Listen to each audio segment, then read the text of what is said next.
Hi guys, এখানে বেশ খানিকটা আমি বেসন নিয়ে নিলাম একটা পাত্রের মধ্যে।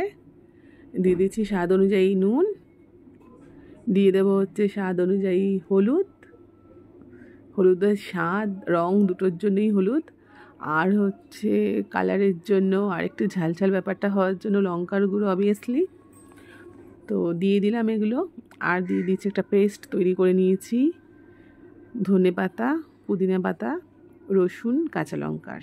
সেই পেস্টটা আমি এর মধ্যে দিয়ে দিলাম। পেস্টটা বেশ খানিকটা করেছিলাম যাতে ফ্লেভারটা খুব ভালো আসে। এটা দিয়ে দিচ্ছি এর মধ্যে,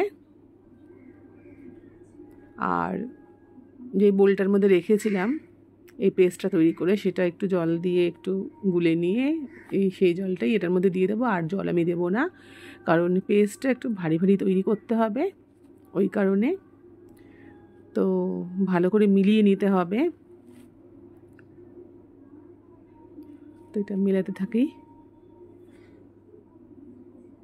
অনেকক্ষণ ধরে, করতে হবে এখন। তো সেটাই করছি আমি। ব্যাটারটা খুব সুন্দর তৈরি করতে হবে। এই দেখুন কত সুন্দর ব্যাটারটা তৈরি হয়ে এসছে। তো এর মধ্যে আমি দিয়ে দেব হচ্ছে সামান্য একটু গরম মশলার গুঁড়ো। গরম মশলার গুঁড়ো দিলে এটার আরও টেস্টটা বাড়বে।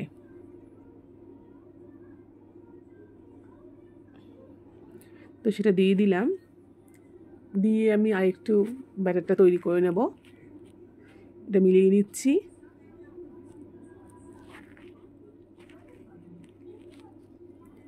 খুব ভালো করে মিলিয়ে নেব, আর আপনাদের দেখাচ্ছি যে পেস্টটা কীরকম তৈরি হলো, ব্যাটারটা আর কি।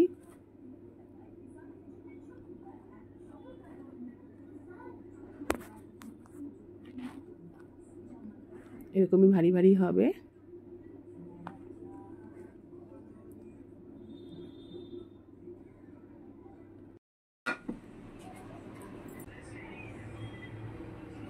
মাছটা ডুবিয়ে নেবো ভালো করে কড়াইতে।